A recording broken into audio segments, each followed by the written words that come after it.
Eh, Bapak, saudari-saudara, perkenalkan saya Puri, ya.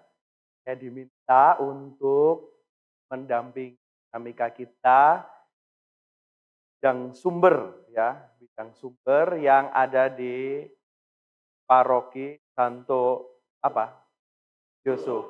Walaupun Monsinyur kita minta Yosef, tetap Yusuf ya.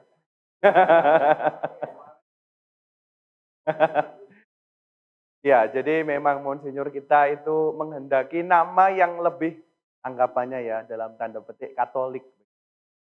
Nah, Yusuf itu kan terjemahan bahasa Melayu atau bahasa bisa dibilang Arab begitu ya. Kok Yusuf? Gak enak. Yusuf. Nah, tambah no itu bahasa apa ya kalau itu? Bahasa merakyat. Iya. Terus akhirnya sampai lesetannya ucup gitu ya. Sebenarnya enggak masalah, yang penting kita tahu siapa yang dimaksud Yusuf di sini. Sebab kalau Anda sekalian ingat, kemarin ketika bulan Kitab Suci kalau enggak salah ya. Bulan Kitab Suci kita kan atau bulan atau Advent ya. Advent mungkin. Ini yang menghidupi Yesus dalam keluarga. Ingat ya, Advent ya itu ya. Advent ya. Nah, ketika Advent itu Anda perhatikan enggak teks yang dikeluarkan oleh keuskupan? Di teks kitab sucinya berbunyi apa? Kalau ngomong tentang Yusuf, teks kitab sucinya tulisannya apa? Yusuf. Coba Anda cek di kitab suci. Kitab suci kita menerjemahkan Yusuf, suami Maria itu Yusuf.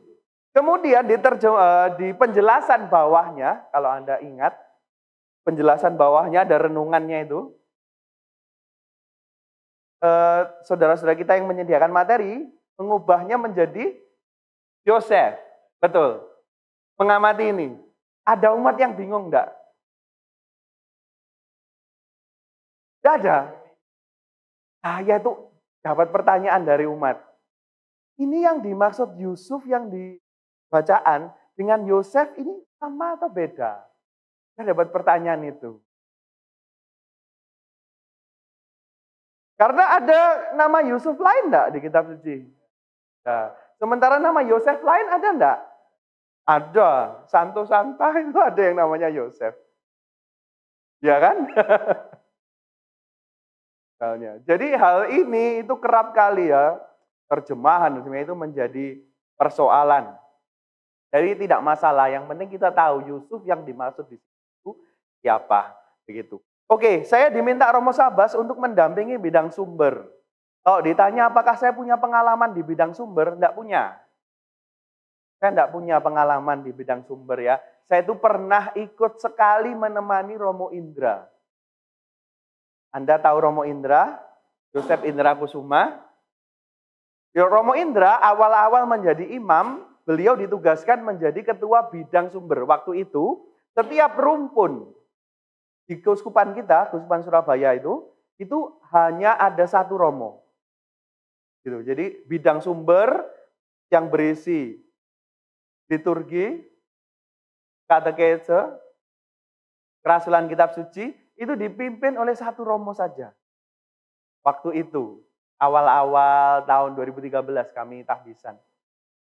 Jadi Romo Indra ya ketika pertemuan dengan komisi liturgi ya dengan komisi liturgi. Kapan ketemu dengan komisi kateketik, bertemu dengan mereka. Lalu bertemu dengan komisi kerasulan kitab suci ya. Satu orang waktu itu. Dan itu cukup melelahkan. Nah, saya pernah ikut hanya sekali waktu itu pertemuan di Regio Jawa. Pertemuan Regio Jawa. Dan apa ya Regio Jawa, rekreasinya yang banyak. Kalau outing keluar kota biasanya kan yang lebih banyak rekreasinya ya. Yang diingat rekreasi. Jadi kalau ditanya, apakah pernah? Belum. Kenapa saya diminta? Nah, Romo Sabas kemarin bilang begini. Nah, latar belakang. Romo saya kan ya kurang menguasai kalau bidang sumber begitu. Enggak apa-apa. Kan kamu di komisi liturgi. Loh kenapa kok liturgi? Kan ada banyak. Lah liturgi ini kok paling oke gitu. Benarkah ini liturginya paling banyak ya? Tadi waktu di absen ya. Apakah masalahnya juga paling banyak? Oh, tidak bermasalah. Atau yang seksi yang lain, katekese, kerasulan kitab suci itu tampaknya tidak ada masalah karena memang tidak sedang tidak sedang melakukan sesuatu, jadi tidak ada masalah kan gitu. Nah, ini patut nanti kita akan dalami bersama bagaimana saya di sini menjadi fasilitator. Saya juga akan menyampaikan sosialisasi apa yang dibuat oleh keuskupan tentang ini, bidang sumber ini. Jadi tidak ada banyak hal yang saya tambahkan, hanya gambaran besar saja bagaimana kita melihat gereja kita, paroki kita, dan kita sekalian sebagai penggerak paroki ini. Kan? Hanya seputar itu. Dan selebihnya kita akan belajar bersama dari dinamika khas paroki ini. Sebab kalau kita bandingkan, misalnya paroki Santo Yusuf Karangpilang ini tadi, kalau misalnya dibandingkan saja dengan tetangganya, gitu. Tetangga paling dekat paroki mana? SMK Sakramen Maha Kudus misalnya, mesti dinamikanya akan berbeda, ya kan? Jadi kita akan belajar lebih banyak ke dinamika khas paroki ini dengan berbagai kekasannya. Misalnya di paroki ini ada stasi, ada kapel, ada apa lagi? Ya kan? Nama misalnya yang paling beda di sini adalah saya tadi dengar paramenta misalnya itu. Adakah di paroki lain yang pakai paramenta? Nah, bahkan cari buku pedomannya yang dibuat komisi liturgi. Buku pedoman untuk para pelayan liturgi, misalnya begitu ya. Komisi kan membuat itu. Apakah ada paramenta? Tidak ada. Adanya apa?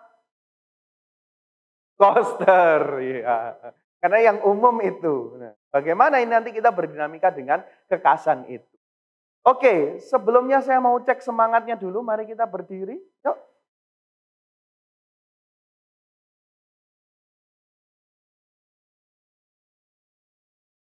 Lagu apa yang disuka, biasa dinyanyikan? Indonesia Raya.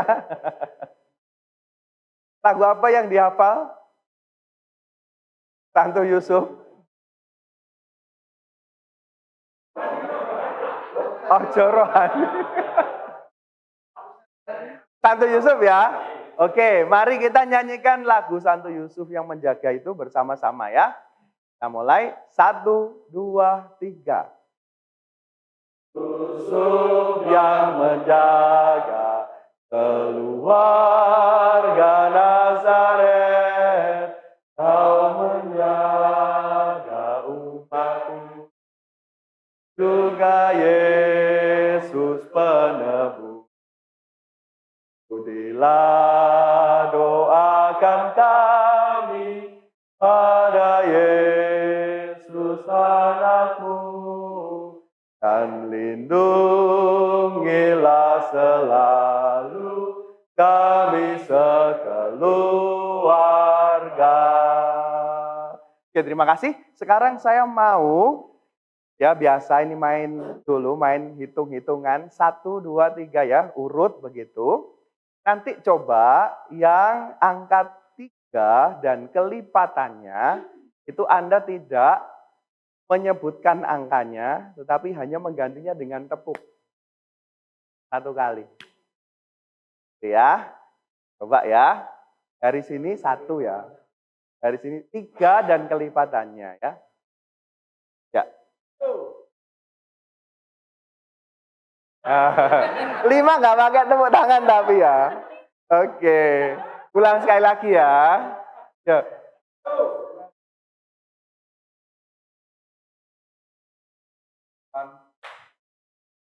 Nah, nggak pakai tepuk tangan. 10 aja nggak pakai tepuk tangan ya. Iya. Coba dari 10. 10.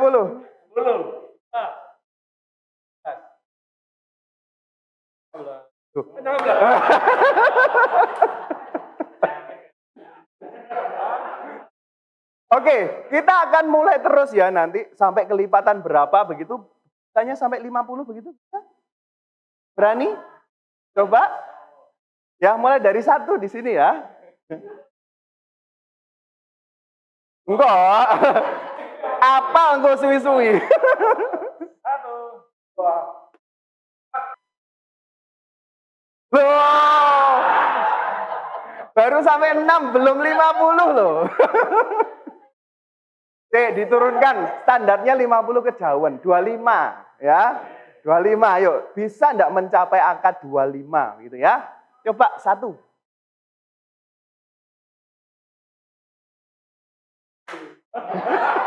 Enggak pakai tepuk tangan. Ulang.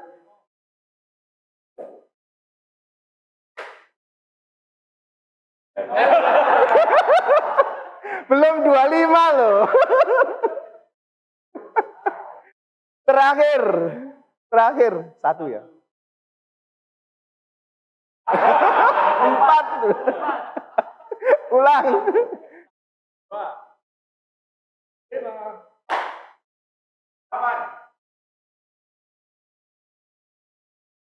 14, Nah, ya. Ayo. 17.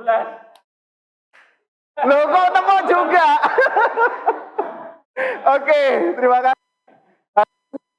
Salah, duduk. Itu habis nanti lama-lama. Baik. Oke. Ya, kadang kita memang punya target tinggi, tapi ternyata tidak semudah yang kita bayangkan untuk mencapai target itu ya. Nah, saudara, kita akan belajar tentang apa itu bidang sumber. Sebelum itu kita akan melihat dulu, kita akan coba perhatikan bagaimana perkembangan gereja kita, gereja secara universal dalam hal ini yang mau saya sampaikan, terus kemudian nanti bagaimana gereja yang universal yang berkembang ini juga perkembangannya terasa dalam gereja paroki Anda, begitu ya. Mari kita akan mulai dengan ini. Mengenal wajah gerejaku, Prakonsili Vatikan kedua. Gambarnya seperti itu. Piramida ya. Dilihat di bawah umat Allah yang warna biru. Yang dimaksud dengan umat Allah warna biru itu apa? Umat? Bukan klerus, non klerus, awam. Ya, umat awam tidak termasuk juga biarawan biarawati. Ya, yang biru di situ maksudnya itu. Terus kemudian atasnya yang warna hijau itu adalah biarawan biarawati, jelas. Jadi frater masuk di situ ya, frater ya. Ya. Saya yang warna hijau apa daun itu ya. Terus uskup warna orange. Lalu paus sebagai yang utama ya. Itu di atas di puncak piramidanya. Puncak piramida. Kalau Anda melihat ini, kalau Anda melihat gambar ini, apa yang muncul dalam pikiran? Bahwa ya ini, paus yang di atas, kemudian para uskup di bawahnya, lalu ada imam, ada biarawan-biarawati, terakhir umat Allah. Bentuknya piramida. Kalau Anda melihat gambar ini bagaimana? Hierarki, betul. Hierarki. Hierarki itu maksudnya apa sih? Yang bertingkat, begitu kan? Bertingkat. Apalagi kalau melihat bahwa loh gereja kita bentuknya susunan bertingkat. Berarti ini ngomong soal apanya? Soal ketaatan, tugas penggembalaan, kewenangan. Juga sebenarnya ini berkenaan dengan bisa dikatakan otoritas.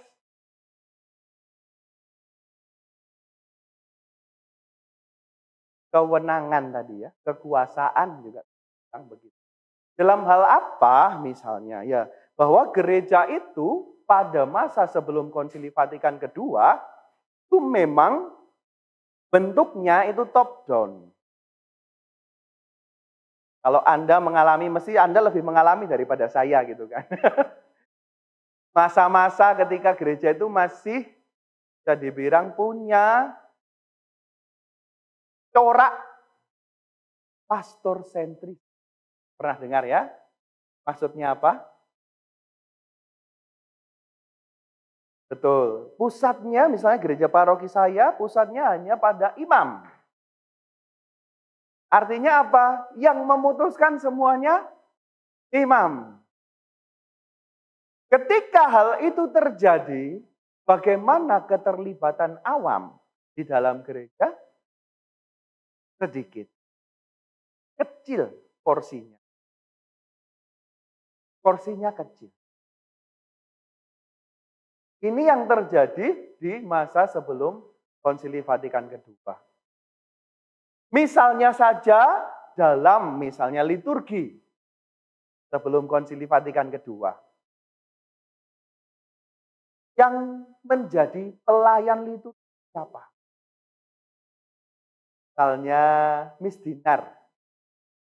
Pada saat itu Dinar serahkan kepada siapa? Tahu enggak? Namanya akolit. Akolit ini adalah suatu jenjang ya ketika orang mau menerima tahbisah. Betul. Jadi ini pelantikan kecil menjadi jenjang ketika orang mau tahbisah. Misalnya. Misa dirayakan dalam bahasa apa? Sebelum Latin. Lantas apakah umat bisa menjadi lektor? Membacakan bahasa Latin itu? Nah, bisa dibayangkan keterlibatan umat sangat kecil. Ini dalam liturgi. Coba kita sekarang berangkat ke dalam bidang katekese. Pengajaran iman. Mana umat terlibatnya bagaimana dalam pengajaran iman? Ada. Umat yang menerima saja. Sangat sedikit orang yang terlibat, terjun dalam mengajar. Menjadi pengajar. Demikian halnya kerasulan kitab suci tambah no itu. Paling berkembangnya saya bilang kalau paling lambat kerasulan kitab suci. Kenapa? Soal terjemahan dan penyebaran kitab suci. Terjemahannya kita dapatkannya juga lambat, sulit. Ini saja sebenarnya kitab suci sudah ada terjemahan baru. Sudah tahu? Sudah dengar? Bahwa kitab suci ada terjemahan baru? Sudah punya? Belum kan? Nah. Dan yang terjemahan baru ini setelah edisi berapa tahun lalu? Nah, sangat jauh. Gitu kan?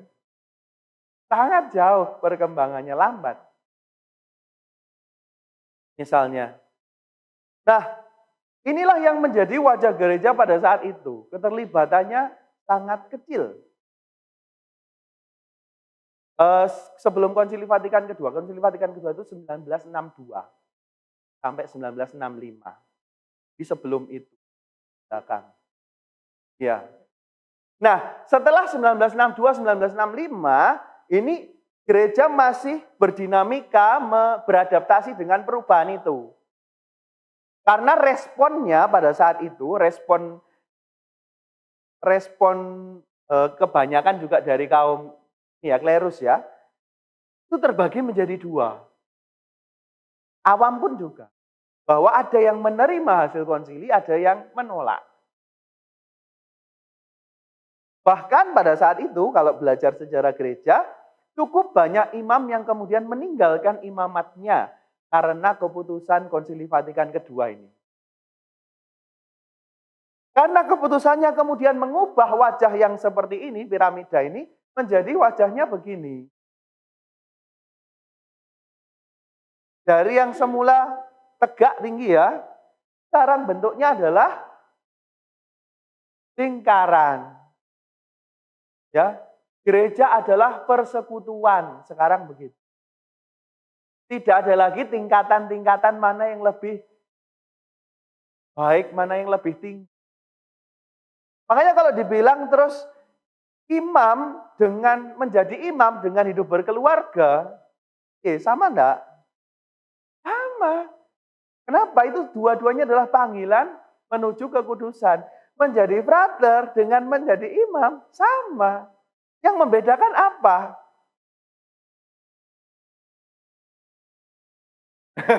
Oke, konkret memang persoalan yang dihadapinya. Terus apa lagi? Kalau dalam gereja sendiri yang membedakan kemudian apa? Tugas, pelayanan. Pelayanannya yang membedakan itu. Kekasannya masing-masing. Semuanya mendapatkan panggilan untuk melakukan tritugas Kristus. Apa itu? Imam, Nabi, dan Raja. Semuanya dapat. Anda yang berkeluarga dapat, kami yang selibat pun dapat. Tetapi aktualisasi imam sebagai imam, aktualisasi sebagai nabi, aktualisasi sebagai rajanya ada di bentuk yang khas masing-masing, berbeda. Itu. Ya. Bentuknya menjadi seperti ini, bahwa kemudian kalau sekarang adalah lingkaran persekutuan, maka dimungkinkan terjadinya apa? Ya. Jadi kalau tadi top down, sekarang komunikasinya bagaimana? Egaliter, setara, sejajar, ada diskusi, ada dialog. Itu. Jadi ini sekarang situasinya. Nah kalau kita lihat dua gambaran berbeda tadi, nah sekarang mana yang Anda lihat di gereja Anda saat ini? Cenderung yang begini atau cenderung yang begini? Jadi sudah lebih membentuk paguyuban, persekutuan, umat lebih banyak dilibatkan, diajak berdiskusi, berdialog. Tidak apa-apa, pokoknya romonya bagaimana. Ada tetap kekasan untuk keputusan-keputusan yang dibuat oleh imam pasti. Karena mereka adalah gembala, gitu kan, mewakili uskup, ya. Tetapi bagaimana itu semua dibuat tidak lagi top down, tapi dibuat sebagai satu bisa dibilang apa ya, dinamika bersama sebagai persekutuan. Itu yang membedakan. Ya syukur kalau di tempat Anda sekalian sudah mulai dirasakan yang persekutuan tadi. Kalau masih yang begini, ya lumayan itu berat gitu. Ya. Karena memang Konsili Vatikan kedua walaupun sejak tahun itu 1962, tetapi kalau ditanya apakah sekarang sudah diterapkan dengan sungguh-sungguh di gereja kita, itu pun masih belum sepenuhnya. Contoh, kemarin minggu lalu, Hari Komunikasi Sosial Sedunia itu ya. Bahwa memang sejak Konsili Vatikan kedua ini, Paus kita, Paus Paulus VI, itu mulai membuka diri pada yang namanya media. Media itu sudah mulai dirangkul, ayo kita pakai untuk mewartakan dan sebagainya. Nah kita terlecut sungguh kemarin ketika pandemi, media itu terus kemudian, wah sangat membantu kita gitu. Tapi sekarang setelah pandemi dan sebagainya, bagaimana? Apakah itu masih tetap bisa kita rangkul, kita jadikan sarana, atau malah itu yang menjauhkan kita dari gereja? Nah, itu nggak perlu menjadi pertanyaan.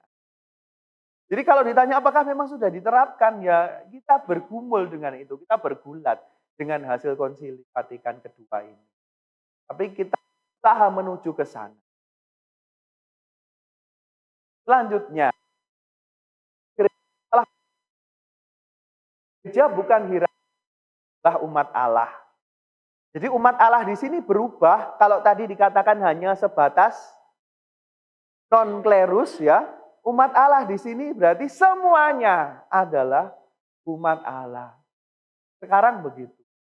Saya pun juga disebut sebagai umat. Uskup juga demikian. Jadi tidak lagi hierarki. Gereja bukan lagi hierarki, susunan gitu ya, bukan. Tapi umat Allah. Kemarin saya sempat diminta tolong untuk podcast di gereja Paroki Yakobus. Dan waktu itu ya tentang Hari Komunikasi Sosial Sedunia itu. Terus ketika saya ditanya, saya menjawab tentang bahwa gereja sekarang mulai terbuka, gereja punya tanggung jawab untuk mewartakan. Nah, si moderator tanya kepada saya, gereja ini siapa Romo? Romo-romonya? Nah, kadang umat berpikir bahwa gereja ini ya romo-romonya saja atau gereja. Ya, padahal gereja yang dimaksud adalah semuanya.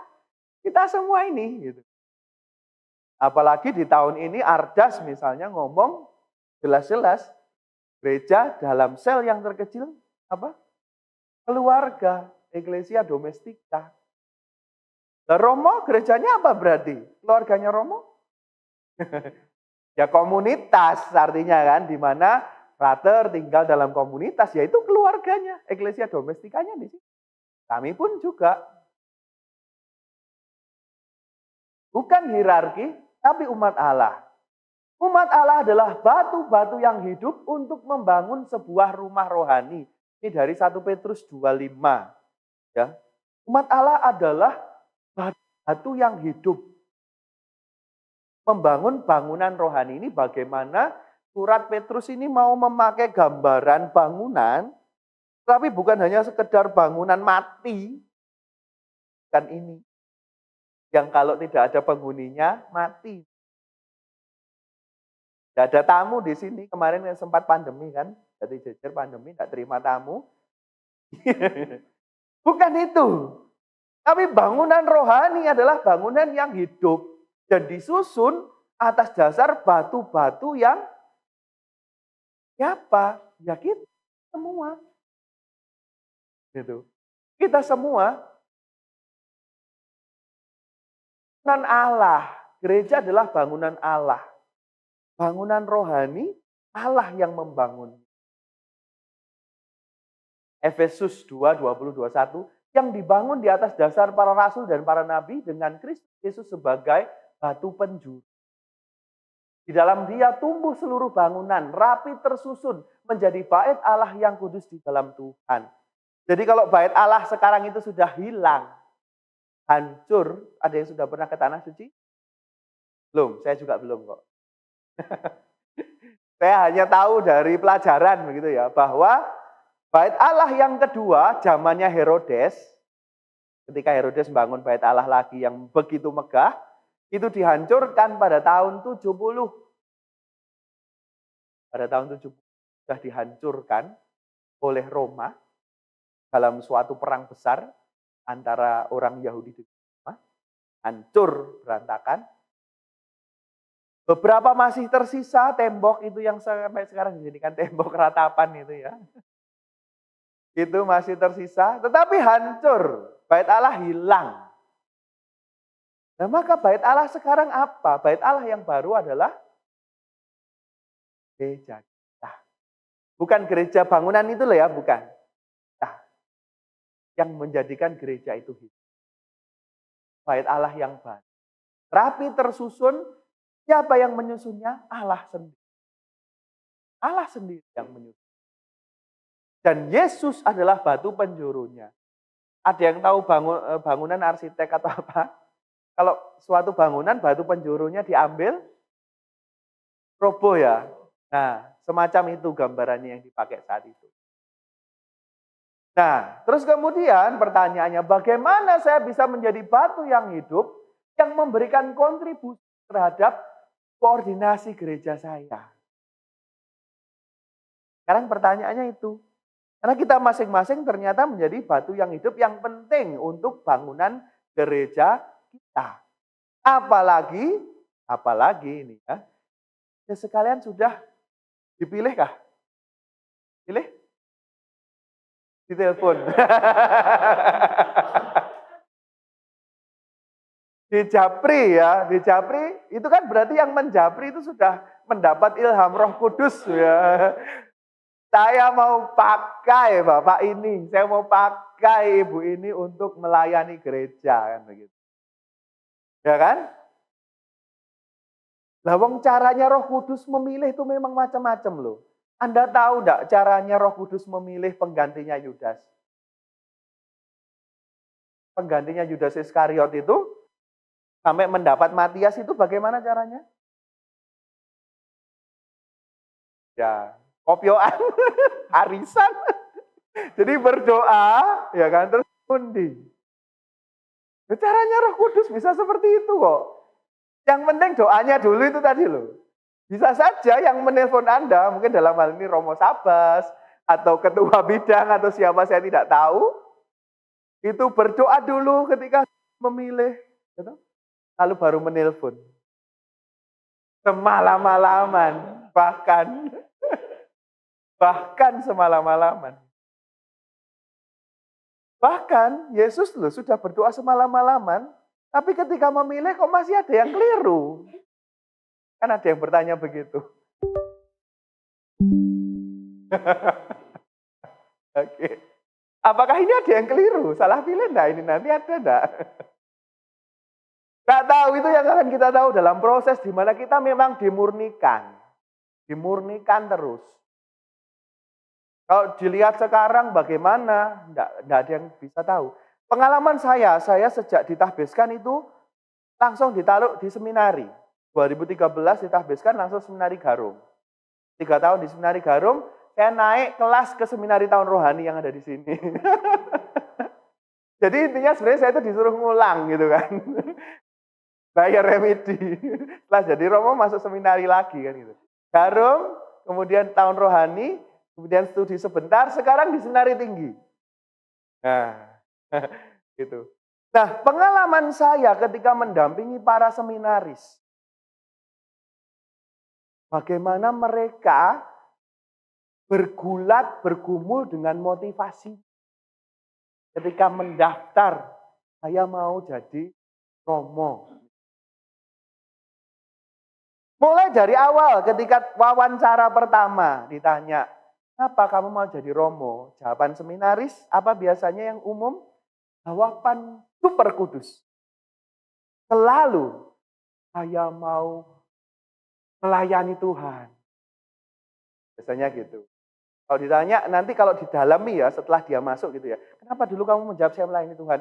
Romo paroki saya yang nyuruh. Romo parokinya yang nyuruh. Atau ada juga yang ditanya, kenapa kamu masuk seminari? Saya mau ikut serta menjembarake keraton Allah. Gitu kan. Melebar apa mengembangkan kerajaan Tuhan kan. Kan jawaban-jawaban super kudus. Kan ditanya, kowe sinau ra gelem arep jembane kratone ngalah kan gitu. Enggak nyambung kadang-kadang. Tapi ya itu, jawaban pertama biasanya itu adalah motivasi yang indah, baik-baik. Tapi itu bukan dari dirinya sendiri. Itu dia hanya supaya diterima gitu aja. Tetapi mereka tidak akan berhenti di situ.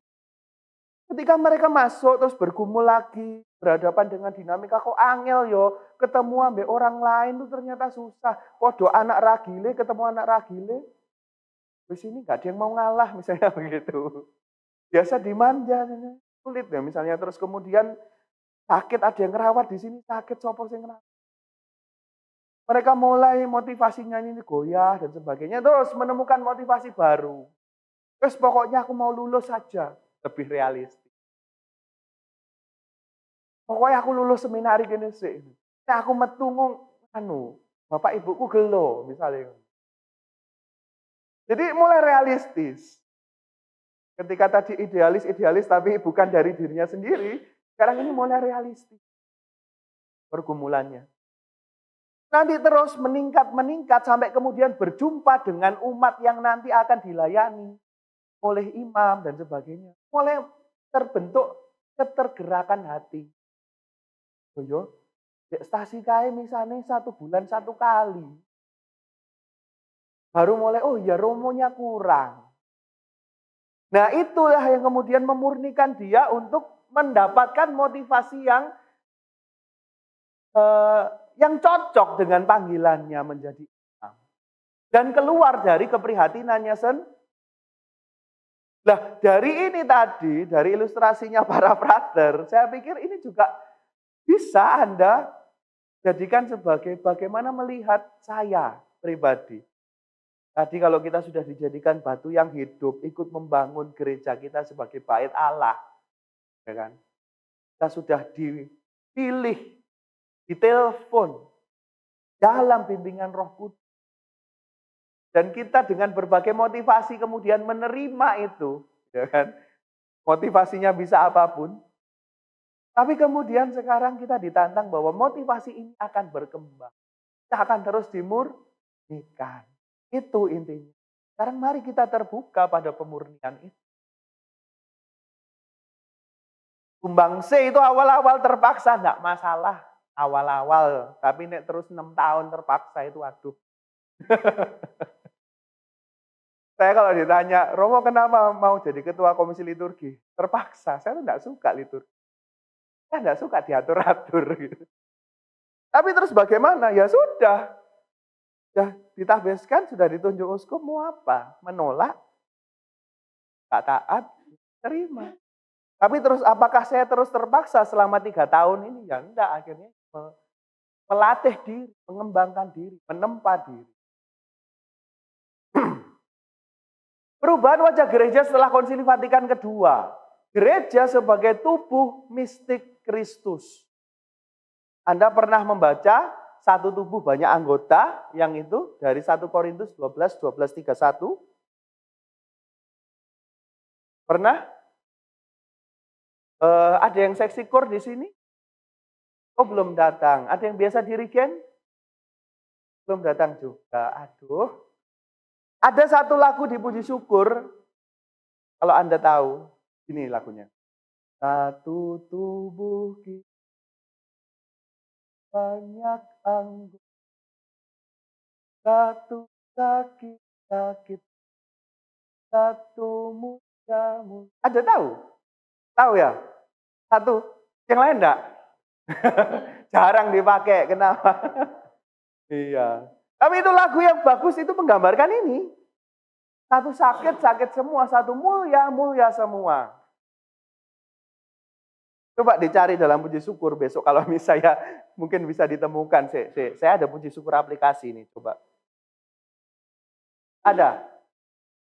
Nah itu bisa dicarikan. Tapi ya itu menggambarkan ini. 1 Korintus 12 itu. Bahwa kita ini satu tubuh, banyak anggota. Satu tubuh di dalam Yesus Kristus. Satu tubuh dalam pembaptis. Kita mau doa Angelus dulu? Ya mari kita berdoa. Masih Ratu Surga ya ini ya? Masih Ratu Surga, oke. Dalam nama Bapa dan Putra dan Roh Kudus, amin. Ratu Surga bersukacitalah, haleluya. Sebab yang sudi kau kandung, haleluya. Telah bangkit seperti disabdakannya, haleluya. Doakanlah kami kepada Allah, haleluya. Bersukacitalah dan bergembiralah perawan Maria, haleluya. Sebab Tuhan sungguh telah bangkit, haleluya. Marilah kita berdoa. Ya Allah, Engkau telah menggembirakan dunia dengan kebangkitan putramu, Tuhan kami Yesus. Dan perkenankanlah kami turut bersukacita dalam kehidupan kekal bersama bundanya perawan Maria. Demi Kristus Tuhan kami. Amin. Dalam nama Bapa dan Putra dan Roh. Amin. Ya. Oke. Ada lagu biak, ada pembina biak di sini enggak ada ya, formatio soalnya. Tapi itu nanti ada hubungannya dengan katekese sebenarnya dan semua sih juga. Dan lagu biak itu gini. Kata Santo Paulus, kita ini tubuh Kristus, setiap anggota punya talenta. Saling melengkapi, tak perlu congkak dan iri. Satu sebagai tubuh tersusun rapi. Yang tahu? Gak tahu. Duh, gak pernah ikut biak ya? Gak pernah. Ini bagus ini. Kata Santo Paulus, kita ini tubuh Kristus. Setiap anggota punya talenta. Saling melengkapi, tak perlu congkak dan iri.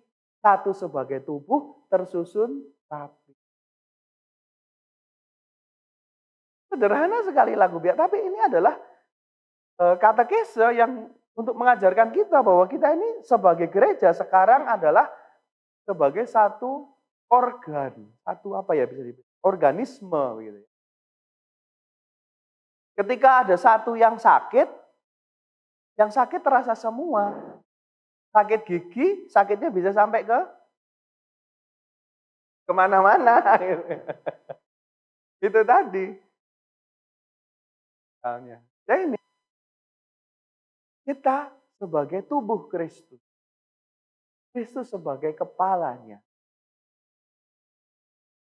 Terus Romo sebagai apanya? Tubuh atau kepala?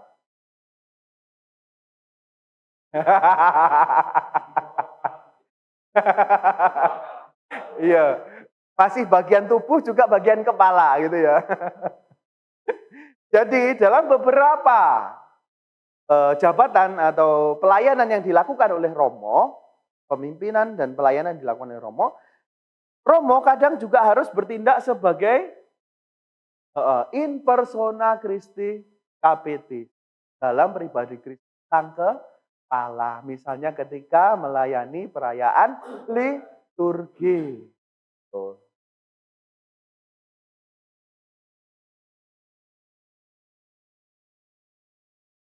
Baik, selanjutnya dampak besar setelah Konsili Vatikan kedua. Karena dalam dinamika kehidupan gereja itu dampaknya besar. Tadi kita sudah ngomong ya.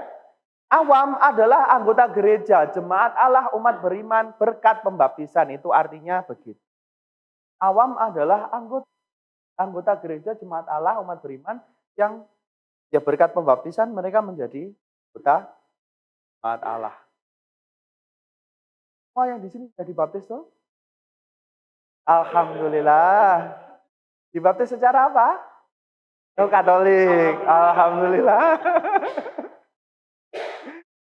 Itu dia. Jadi kita semua yang hadir di sini sudah dibaptis, dan baptis ini penting karena itu yang menjadi pintu di mana kita bisa kemudian masuk ke dalam tubuh tadi, yang menjadi bagian dari tubuh itu tadi, dan kemudian juga setelah menjadi bagian dari tubuh kita diminta untuk melayani. Itu. Mulai bisa dilibatkan dalam pelayanan adalah ketika terima baptisan. Ada satu simbol yang bagus, tidak tahu di paroki Anda melakukan atau tidak. Pada saat malam Paskah ada pembaptisan toh biasanya. Ya, ada pembaptisan. Kemudian setelah pembaptisan itu kan ada doa umat. Ya, setelah selesai pembaptisan selesai semua, ada doa umat. Nah, menurut buku pedoman pelaksanaan Pekan Suci itu dan persiapannya itu tadi, itu bahwa dianjurkan yang membacakan doa umat setelah itu tadi pada saat malam Paskah adalah anggota yang baru baptis ini tadi. Kenapa? Karena mereka ini melakukan atau mengaktualisasikan tugas pertama mereka sebagai anggota gereja yang baru dilahirkan. Gitu. Ini ada di situ, tapi apakah harus begitu? Tidak. Ini hanya anjuran dan ini simbol sebenarnya. Simbol untuk mengatakan apa itu tadi.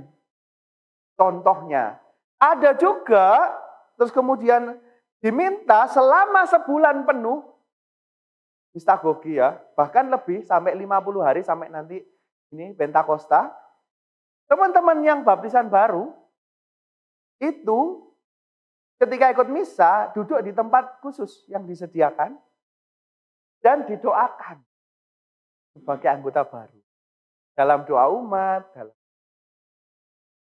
Jadi ini adalah bagian dari mistagogi mereka.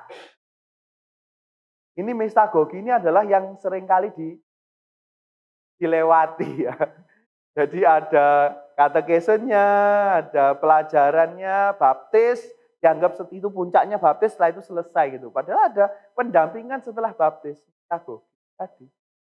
Contohnya ya salah satunya itu tadi. Terus dalam liturgi. Sama halnya dengan perkawinan. Dipikir kalau sudah kursus, sudah menikah, resepsi, selesai. Selesaikah? Ya, justru di awal-awal hidup perkawinan ini perlu ada yang namanya pendampingan. Perlu ada pendampingan. Karena biasanya permasalahannya itu munculnya di setelah-setelah itu kan gitu. Kan ada walinya. Ada wali baptis, ada wali nikah. Misalnya, hal semacam itu. Ini peranan awam menjadi sangat besar memang kemudian. Sangat besar. Terus, awam mengemban tugas Kristus dalam gereja. Kalau Romo mungkin lebih jelas ya. Romo mengemban tugas nabi, imam, dan raja lebih jelas. Kalau awam bagaimana kan begitu. Efek dari pembaptisan dalam hidup menggereja disatukan dengan tubuh mistik Kristus menjadi bagian dari tubuh Kristus. Diangkat menjadi anak Allah. Setelah dibaptis itu diangkat menjadi anak Allah, mengemban tugas yang sama dengan Yesus Kristus. Yesus anak Allah toh. Nah, kita diangkat menjadi anak Allah. Adopsi, diadopsi sama Allah gitu. Nah, sekarang anak angkat. Nah, sekarang kita diminta untuk ikut serta melakukan apa yang dikerjakan Yesus sebagai imam, nabi, dan raja. Jadi memang bermulanya dari Kristus, ini piramidanya berbeda ya. Ini piramidanya berupa apa? Kristus yang satu melakukan 3 tugas, gitu kan? Nah, kita kemudian diajak untuk ikut serta di situ. Every Christian, setiap orang Kristiani. Nah, bagaimana tambah kecil-kecil ya? Sorry ya. Tak bacakan aja. Tambah kecil, kasihan yang belakang nggak kelihatan. Kalau Anda membaca katekismus gereja Katolik, kitab hukum kanonik. Kalau Anda membaca kitab hukum kanonik, ada tugas gereja yang tugas Kristus itu mengajar, menguduskan, dan memimpin, gembalakan. Mengajar itu tugasnya siapa? Nabi. Menguduskan, imam, memimpin atau menggembalakan, raja. Ya. Nah, terus kemudian nabi itu muncul pada situasi apa sih? Anda kalau baca kitab suci perjanjian lama, nabi itu muncul pada saat situasi apa? Ada 2. Ketika orang hidupnya enak-enak sampai kemudian lupa pada Allah perjanjian. Atau ketika mereka dihukum karena kesalahan mereka terus susah, gitu ya, gitu.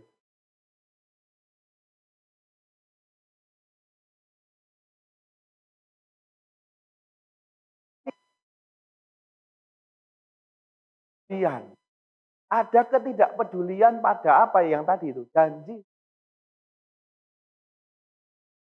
Tugasnya adalah menunjukkan kehendak Allah. Caranya bagaimana? 1, bahwa nabi itu harus mengenal Allah dalam Kristus melalui sabda dan roh. Kalau Anda melakukan tugas nabi, yang pertama harus menjadi syarat adalah Anda mengenal Kristus. 2, belajar memahami sabda Tuhan. Kenapa? Karena yang disampaikan nabi adalah sabda Tuhan, penyambung lidah Allah. Nabi bertindak sebagai nabi hanya ketika dia menyampaikan kehendak Allah. Ketika tidak menyampaikan kehendak Allah, dia pray. Itu terus kemudian mengakui Kristus dan bersaksi di tengah masyarakat. Ini nabi juga. Bagaimana orang Kristiani itu terlibat di tengah masyarakat dengan identitasnya sebagai pengikut Kristus. Terus menjadi pelaku sabda. Jadi menjadikan sabda yang dibaca tadi itu dilakukan dalam hidupnya. Ini nabi. Bagaimana dia menunjukkan kehendak Allah adalah yang pertama lewat perkataannya dia mengatakan sabda Tuhan, juga lewat tindakannya dia melakukan sabda Tuhan. Itu nabi. Imam, itu ketika manusia dihadapkan pada rasa bersalah. Umat dihadapkan pada rasa bersalah, rasa berdosa. Kan? Kenapa? Karena tugasnya imam adalah menguduskan. Jadi yang tadi berdosa, kan lagi. Kalau dalam perjanjian lama, kitab Imamat misalnya, ada korban-korban. Korban sembelihan, korban penebus dosa, korban pendamaian, ya.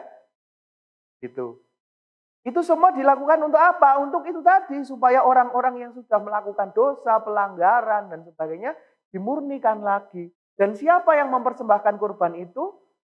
Nah, imam munculnya di situ. Mendamaikan umat dengan Allah.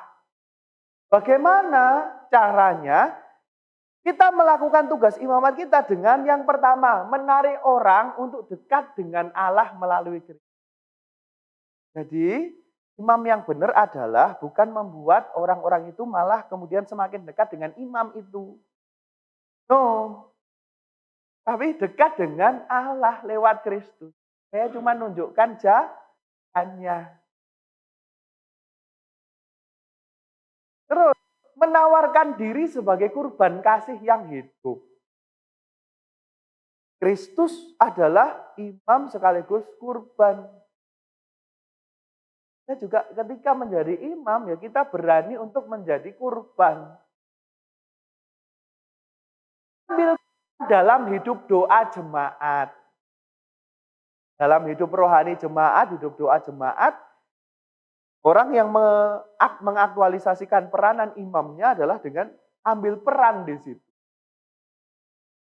Mempersembahkan kurban dalam doa dan pelayanan sehari-hari. Dalam kebaikan. Ini soal apa? Nyambung antara kurban doa saya dengan yang saya lakukan setiap hari itu sinkron. Orang yang hidup doanya baik, kelakuannya juga baik. Sinkron. Tidak. Yang menipu siapa? Menipu Tuhan dan dirinya sendiri. Mempersembahkan kurban dalam doa dan pelayanan sehari-hari sudah, terus mengakui dosa dan kesalahannya sendiri, dan mau saling mengampuni. Karena tidak ada seorang pun yang terbebas dari kesalahan. Ada? Tidak ada. Kita semua salah. Maka dalam doa syukur agung pun, ketika doa syukur agung pertama, imam pun berdoa untuk dirinya sendiri. Dosa-dosa kesalahan yang dia lakukan.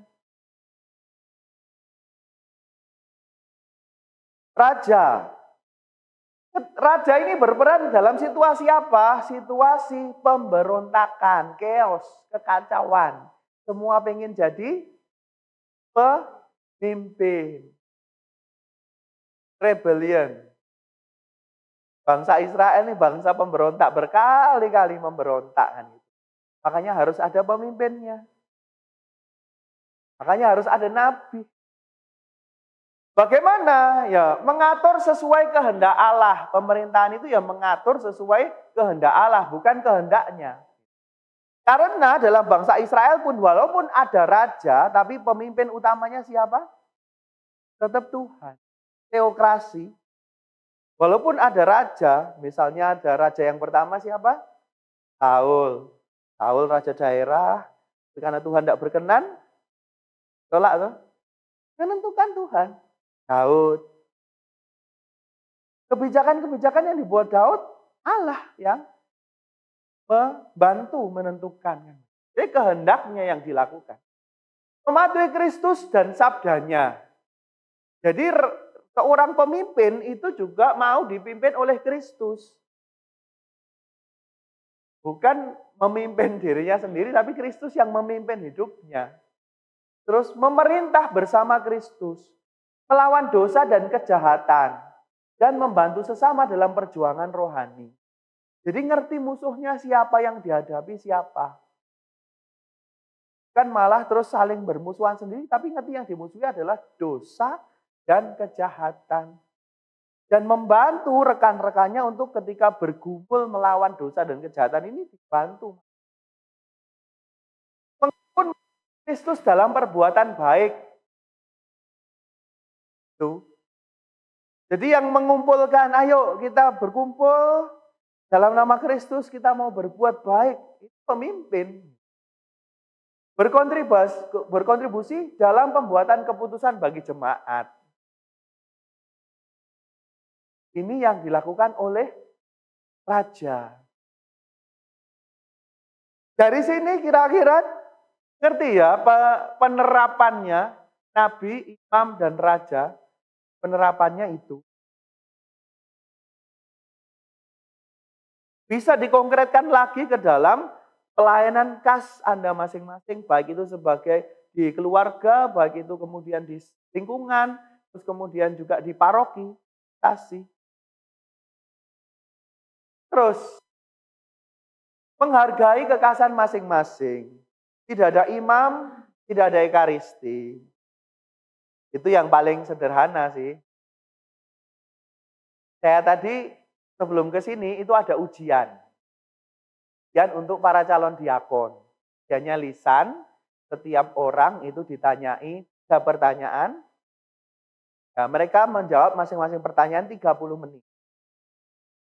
Ya, pertanyaannya bentuknya tesis-tesis seperti ini misalnya. Ya. Terus kemudian ada satu tesis yang mengatakan,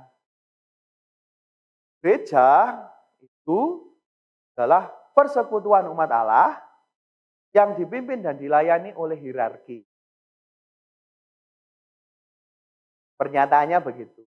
Bagaimana menjelaskan pernyataan ini? Apa gereja itu harus selalu ada hierarkinya? Bisa nggak sesuatu gereja itu tanpa hierarki?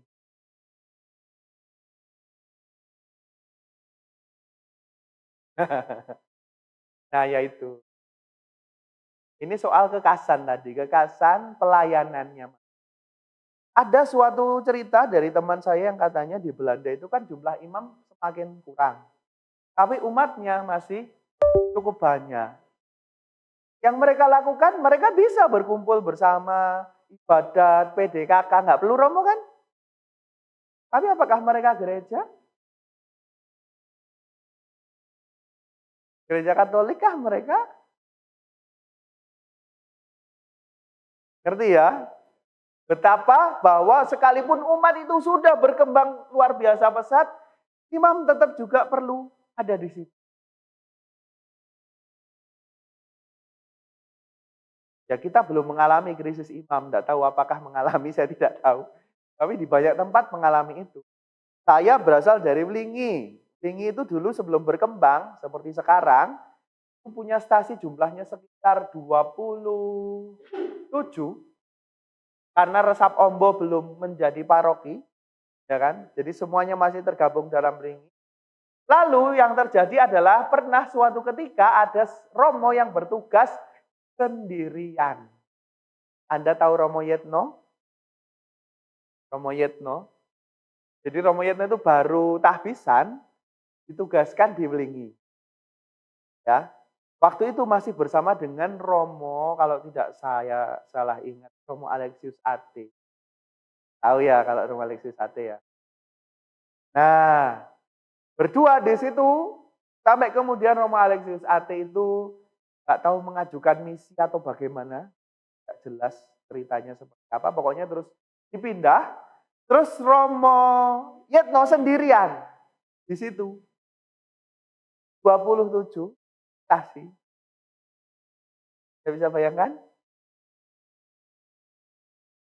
Saya pernah ikut ke stasi yang kecil-kecil, umatnya itu jumlahnya sedikit, keluarga beberapa 3-4 kakak gitu. Dilayaninya 3 bulan sekali. Jadi setahun hanya dapat 4 kali. Nah, saya pernah ikut ke sana jadi misioner. Betapa umat itu ketika romonya datang, aduh.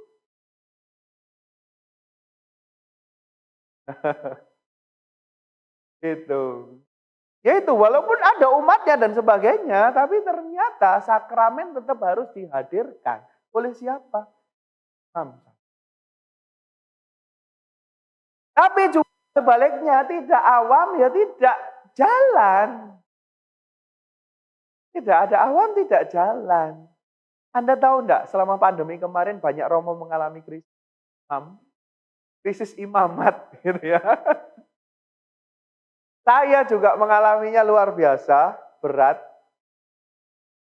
Jadi misa jumlahnya sangat terbatas, tidak ada pelayanan-pelayanan yang berarti, sebagainya. Jadi kayak, kenapa aku jadi imam?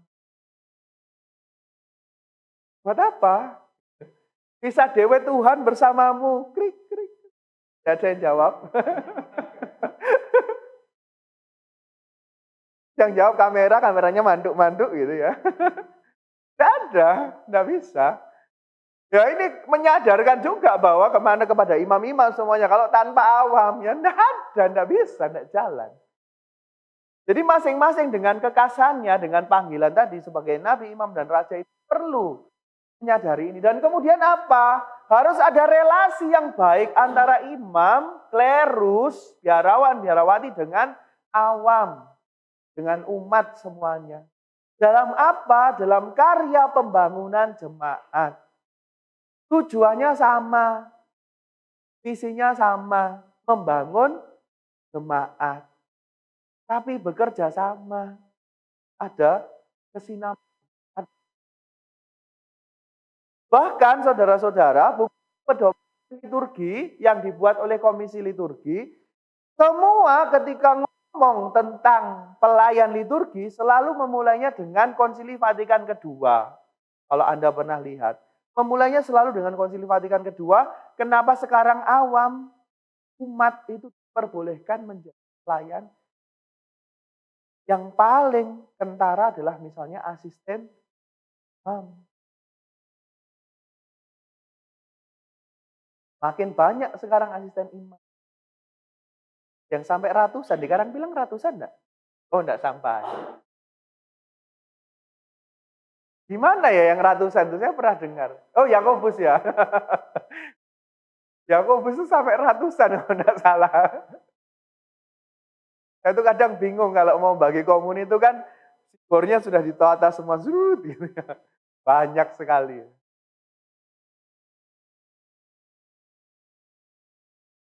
Tuh.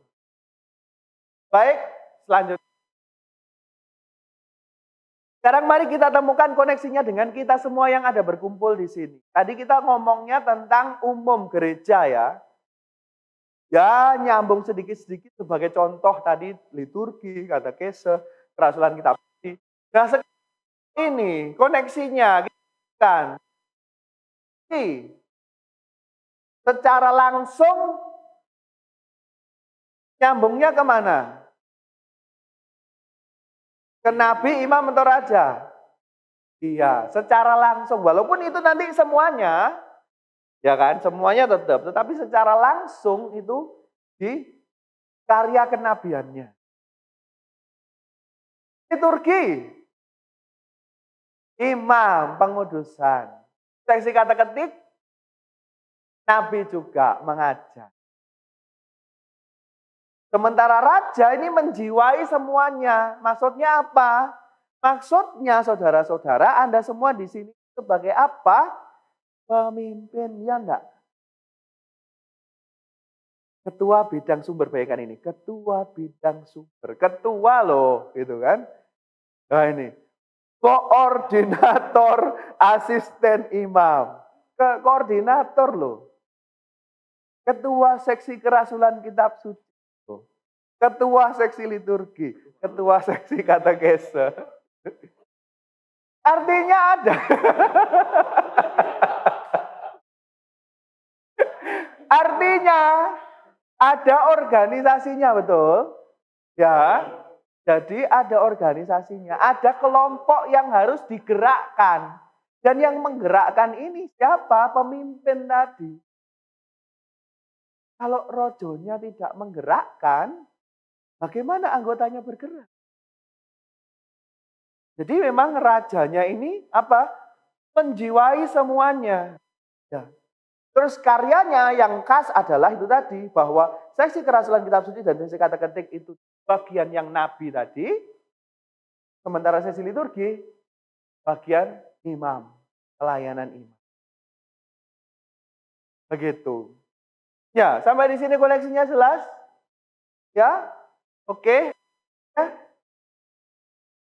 Bidang sumber dalam karya pelayanan gereja. Kalau tadi dalam Tritugas Kristus, sekarang karya pelayanan gereja. Masing-masing seksi bidang sumber menjalankan gereja ini berdasarkan kekhasannya. Bagaimana seorang seksi liturgi dengan seluruh subseksinya, seksi kerasulan kitab suci ada subseksinya? Ada? Gak ada. Jadi hanya kerasulan kitab suci, ketua, sekretaris, sudah. Terus, seksi katekese, ada subseksinya? Tidak ada. Jadi katekese sekretaris.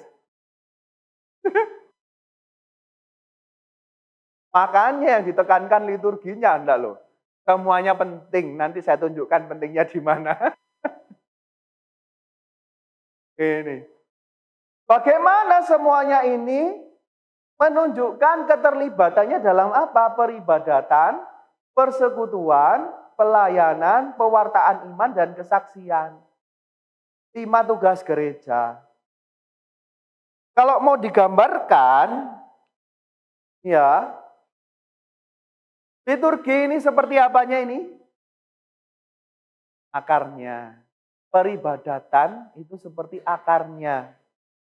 Ingat, liturgi, ekaristi adalah sumber dan puncak. Jadi ya sumbernya mulai dari sini. Liturgi. Terus kemudian batangnya ini adalah koinonia itu apa? Persekutuan. Jadi berangkat dari akar pengudusannya, peribadatan, kita membangun yang namanya ini batang persekutuan. Lalu, ya, cabang-cabangnya ini apa? Kerigma apa? Kerigma adalah pengajaran iman. Ya, partaan iman. Buah-buahnya apa? Diakonia apa?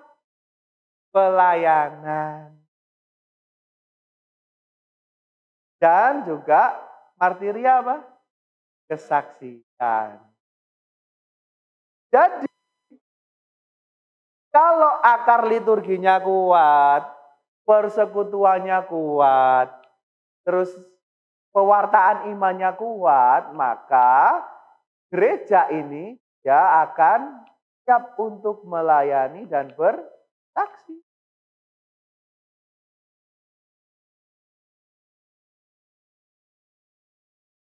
Nah, sekarang bagaimana misalnya seksi liturgi berperan dalam 5 tugas gereja ini? Kelihatan, namanya dipakai tadi, liturgi, liturgia.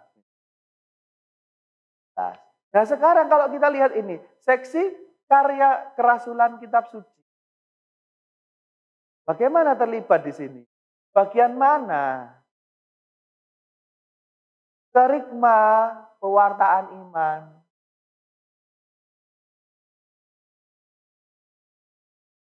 Katekese, kata ketik.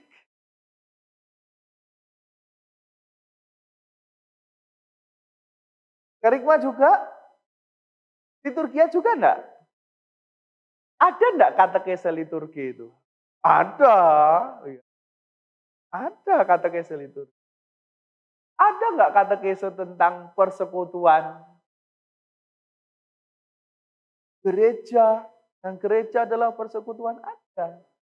Nah ini, memang katekesnya sangat, kelihatannya enggak kelihatan, tapi perannya besar. Dia bisa terlibat di semuanya. Bahkan beberapa bahan-bahan misalnya dari komisi katekese, saudara-saudara, komisi katekese keuskupan itu mengeluarkan bahan-bahan apa saja. Misalnya, yang sering Anda terima di paroki. APP hubungannya, ada hubungannya dengan liturgi enggak? Apa? Tuh. Iya, oke, rumusannya oke. Tapi hubungannya adalah apa? Kerangka APP dilakukan ketika apa? Prapaskah. Jadi untuk menghayati itu. Misalnya. Terus apa lagi yang dikeluarkan oleh sesi katekese? Advent. Ada hubungannya dengan liturgi? Jelas, ya kan? Terus apa lagi? Rosario. Ada hubungannya dengan liturgi? Ada. Bulan Rosario, bulan Maria. Jadi bahkan juga mengisi itu katekis. Betapa sampai di sini apakah ada pertanyaan?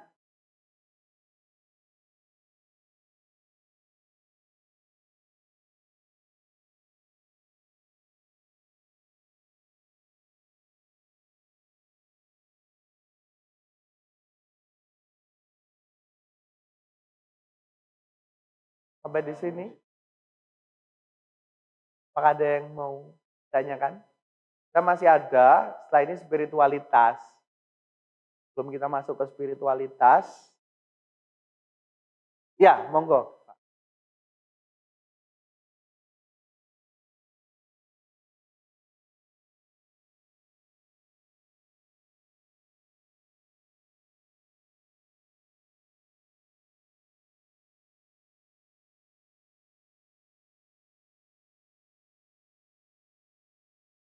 100?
Ya.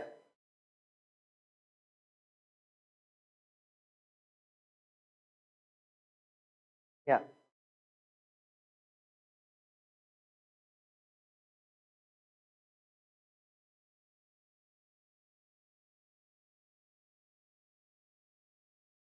Ya.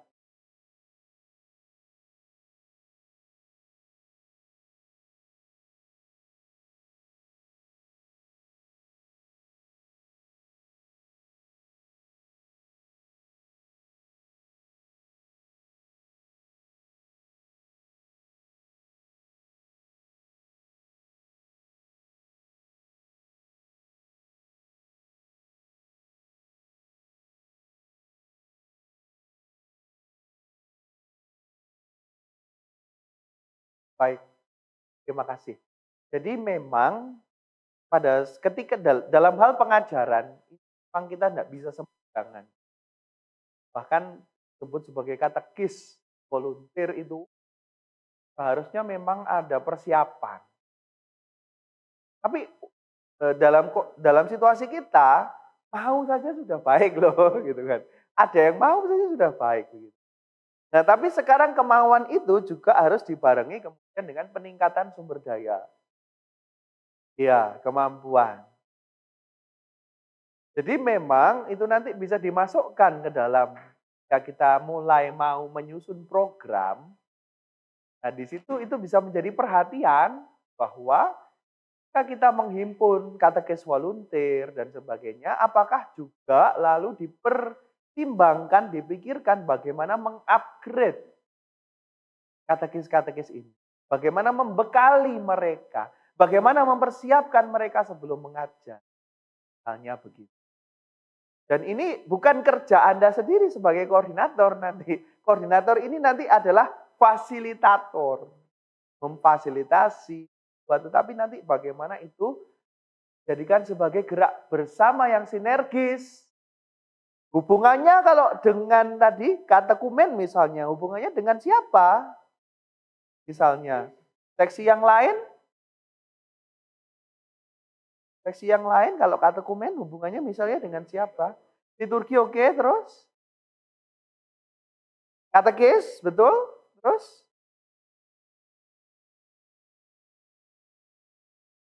Iya, ya, seksi katekisnya, terus apa lagi? Misalnya yang katekumen adalah sekolah, hubungannya berarti dengan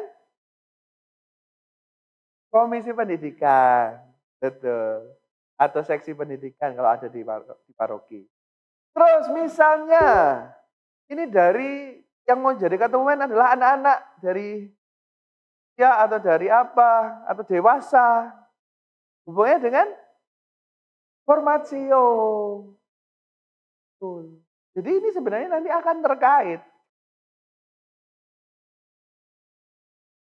Jadi ini bukan gerak saya sendiri, saya bagaimana terus kemudian menemukan link-linknya tadi, hingga ketika mengajar, mempersiapkan katekumen ini, semuanya tahu.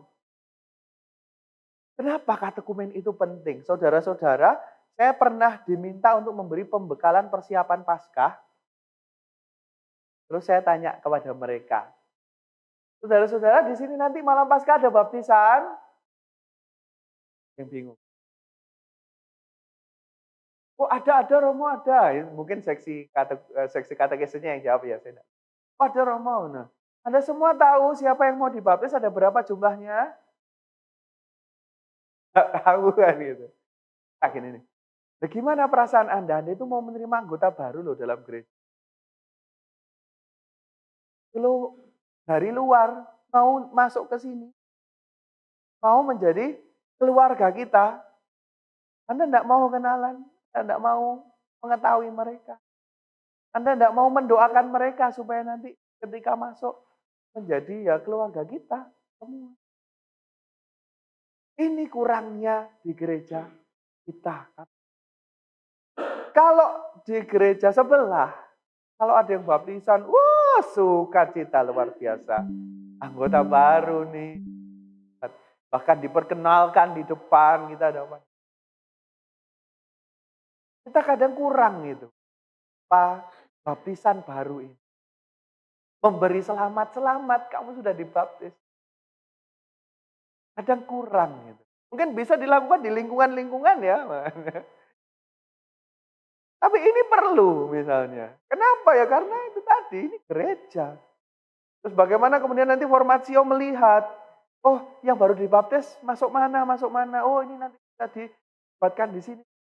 Liturgi bisa melihat, oh bisa dilibatkan di pelayanan apa. Nah, ini akhirnya masuknya itu smooth. Gitu. Gak terus masuk kemudian hilang lagi. Cuman mau menikah, kemudian setelah menikah hilang lagi. Itu. Jadi terima kasih itu masukan yang baik, benar. Kesulitannya adalah kalau tenaga volunteer, katekis volunteer itu tidak dibekali. Dong dikasih buku aja loh, biasanya masih tidak berani, masih takut gitu. Karena saya tahu ketika mengajar katekumen itu enggak gampang loh. Dan pertanyaan aneh. Saya dulu waktu diakon, ngajar katekumen di Kagel, ada satu katekumennya itu dari haji ke haji. Iya. Gitu kan. Alhamdulillah. Gak gampang itu. Oh ya. Itu. Jadi itu terjadi. Dan ketika yang mengajar volunteer, waduh, fraternya keder loh itu. Sungguh.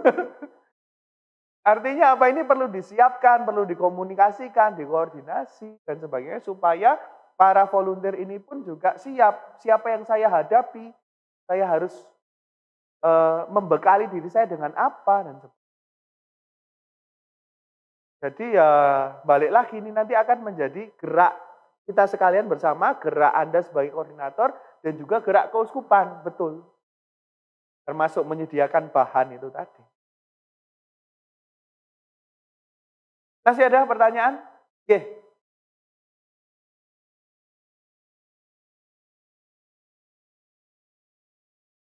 Piramid, ya.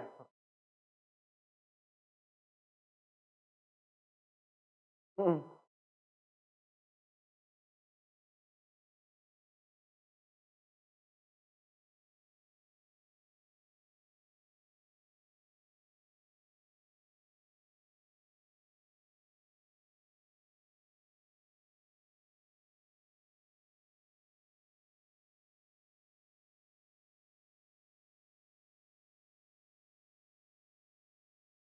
Ya, betul, betul.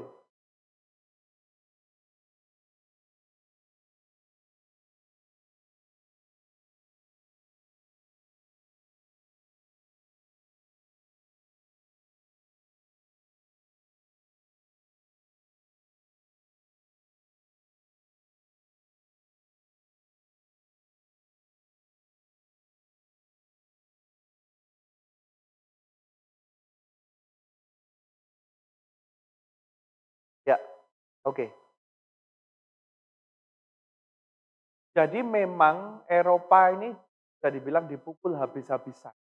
Ya. Eropa itu kebanyakan negaranya memang sekarang menjadi ignorance. Jadi sekuler.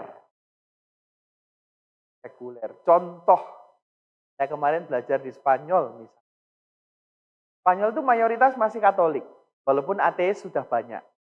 Islam itu pendatang dari Maroko dan sebagainya.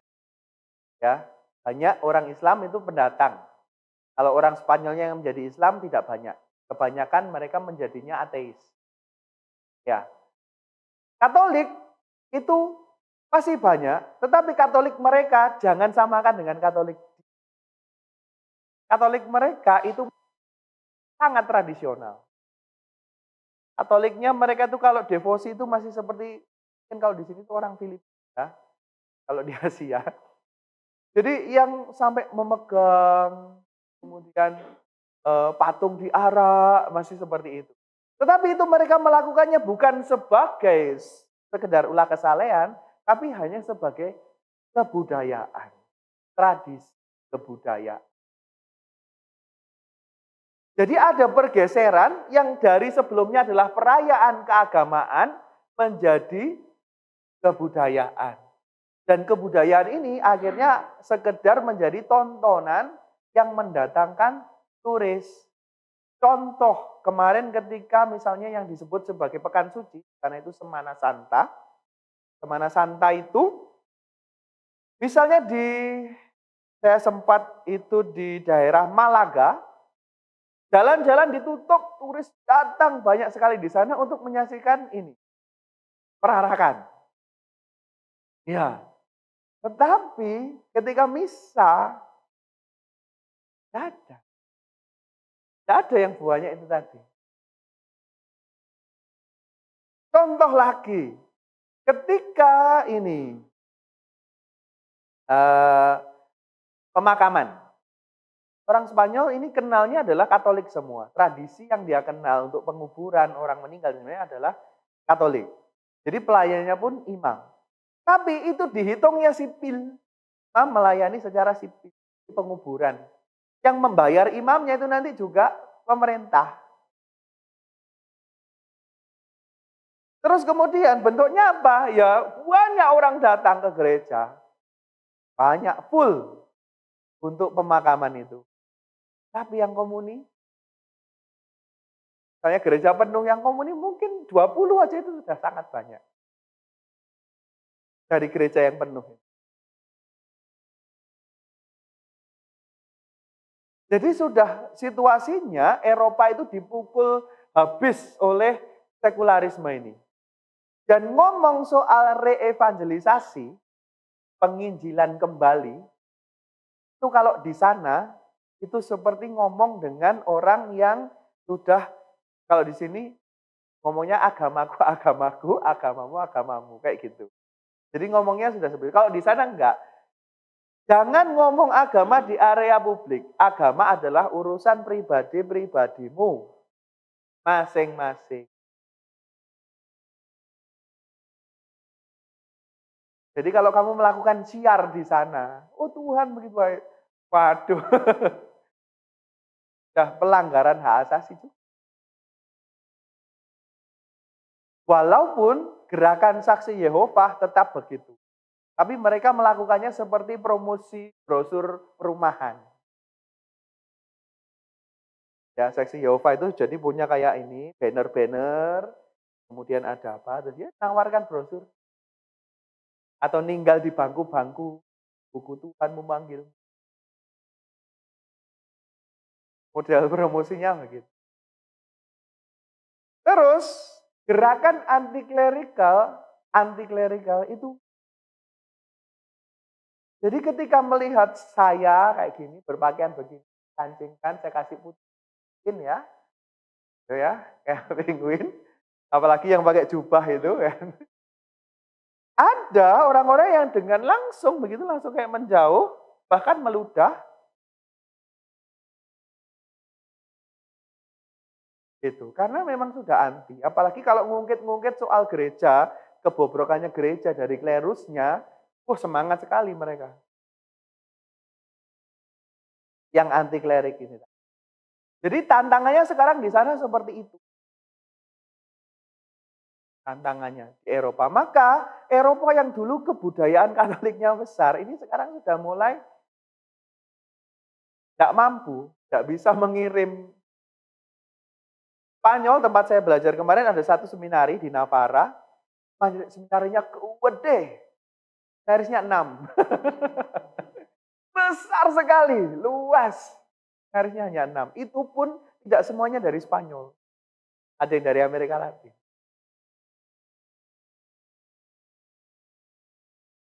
Jadi memang tantangannya sekarang di Eropa begitu. Dan kalau ditanya apakah terjadi perubahan pusat, ya jelas. Imam di sana yang saya tahu, contohnya Imam Opus Dei, itu mereka cenderung kita sucikan sekitar kita dulu. Jadi begitu akhirnya. Karena tidak bisa masuk kan, beda dengan Amerika. Amerika ini beda lagi Amerika. Amerika ini berani keluar terjun ke jalanan, manggil orang-orang yang kelihatannya tidak terawat di jalan-jalan gitu, gelandangan. Berani begitu Amerika. Promonya bahkan beda, pakaiannya enggak kayak gini, wes. Lebih casual lagi. Jadi seperti itu. Dan bentuk teologinya pun, akhirnya perkembangan teologinya berbeda. Eropa masih terus tradisional, ya. Sementara Amerika sudah berani mengembangkan macam-macam. Moralnya, kalau belajar moral di Eropa dengan belajar moral di Amerika, kita beda.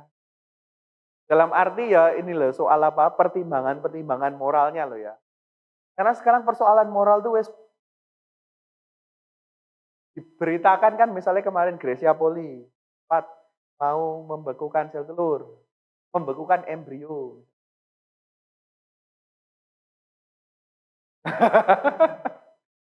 Terus yang kemarin viral di Kompas atau Japos, menjual anak itu loh, bayi. Jadi masih dikandung, tawarkan siapa mau beli, udah laku berapa nanti. Itu Indonesia loh sudah.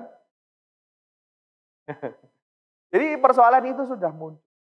Dan sudah dipetakan, jadi memang benar. Kalau dikatakan pergeseran, iya, sudah mulai. Polandia masih cukup kuat. Eropa, kekatolikan di Polandia masih mayoritas. Tetapi apakah sekularisme, terus kemudian pengaruh-pengaruh budaya semacam itu masuk ke sana? Masuk.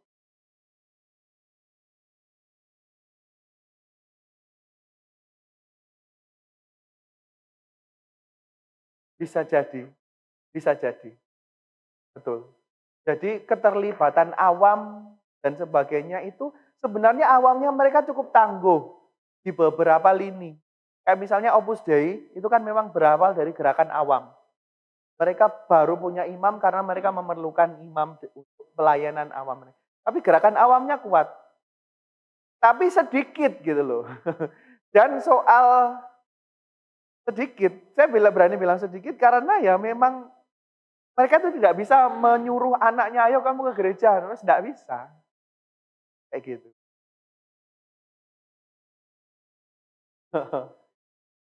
Ya,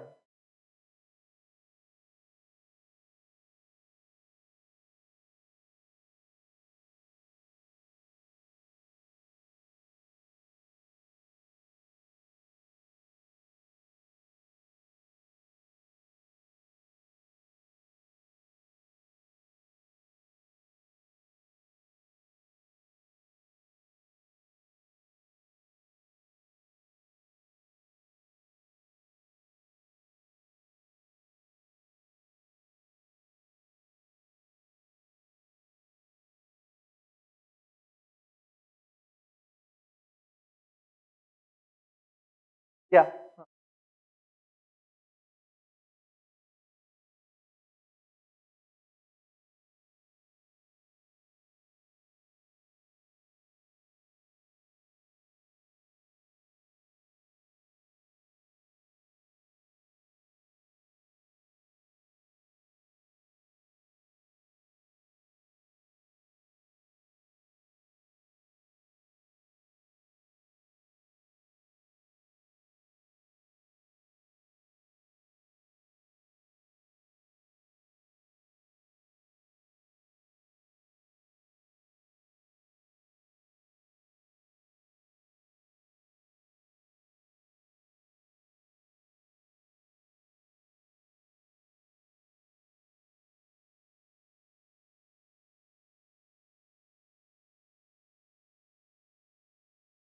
Lanjut ya.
Ya, sebenarnya refleksi ini pun juga direfleksikan sejak ini.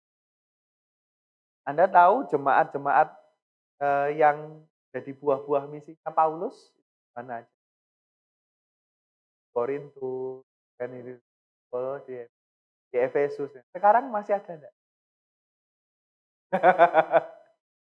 Bahkan 7 jemaat yang disebut di Wahyu, sekarang masih ada enggak? Artinya apa? Ketika kita memang tidak kemudian memperhatikan keberlangsungan, kita tidak menghargai iman yang kita peroleh, dan terus kemudian ini wariskan, mengajarkan, mewartakan, ya jadinya seperti itu, sudah ada cerminnya. Sudah ada cermin. Tapi gereja pun juga harus terus-menerus memperbaiki diri, membarui diri. Supaya ya apa, wajah yang ditampilkan menjadi semakin sesuai dengan apa yang diajarkan itu.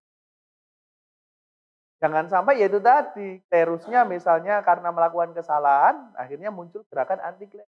Misalnya kayak tadi.